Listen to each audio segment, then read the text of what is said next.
As Harvey struck Houston, Esti Garza fled her home with a change of clothes, a Bible and her immigration paperwork. Days later, she brought several manila envelopes containing the documents to a Houston office where lawyers and immigrants sat in pairs around a long conference room table. Having just survived Harvey, she had moved on to the next urgent matter in her life, rushing to get her application renewed for a program protecting young immigrants that the White House began dismantling this week. "You're just trying to cope with everything all at once," said the 20-year-old Garza, whose family was forced out of their home for a week due to the flooding. First your residence, and now your legal status.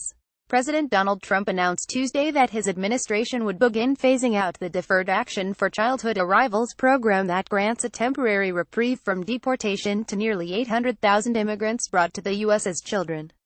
The program will no longer take new applicants, but current participants whose permits are set to expire in the next 6 months are allowed to submit renewal applications by October 5. The deadline set off an immediate scramble for tens of thousands of immigrants to renew their applications over the next 4 weeks, most dramatically in Houston and Miami as they deal with the aftermath of Hurricane Harvey and threat of Hurricane Irma. In Texas, Harvey displaced thousands of people, flooded roads, destroyed homes and shut down many lawyers' offices for several days. Irma is threatening to do the same to Florida. Texas has about 124,000 DACA recipients, and Florida more than 30,000. "The window of time is extremely short already without this natural disaster," said Sway Chung, an immigration lawyer in Miami. In Houston, Catholic Charities is assisting people at its open sessions for immigrants seeking legal aid, known as charlas, or chats in Spanish.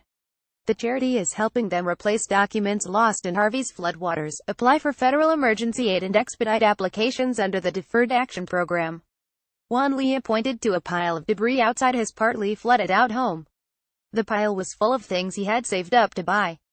But he had been sure to pack his paperwork in a backpack before evacuating.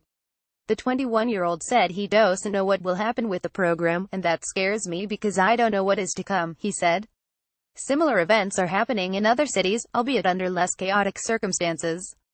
Mexican consulates are ramping up free legal services, while a leading immigration group in Arizona started an online fundraiser to help applicants pay the $495 fee required to renew under the program.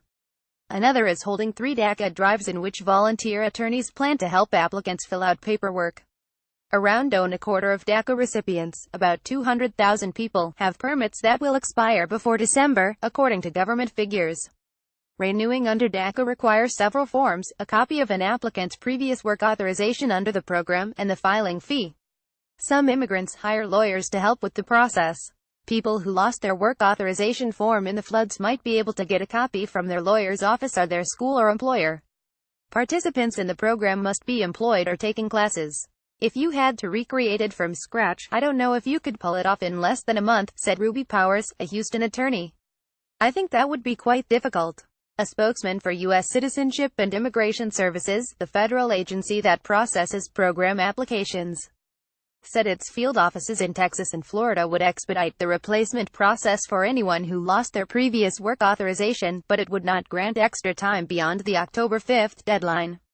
Catholic Charities has scheduled 13 sessions in Houston for DACA recipients before October 5. Among the people helping Thursday was Isa Vargas, a 34-year-old Catholic Charities employee who is part of the program himself. "I used to work in a restaurant. Now I work as a legal caseworker," Vargas said. Associated Press writers Astrid Galvan in Phoenix and John Elmone in Houston contributed to this report. Hurricane Newsletter. Get the best of the AP's all formats reporting on Irma and Harvey in your inbox. http://opni.wahiked.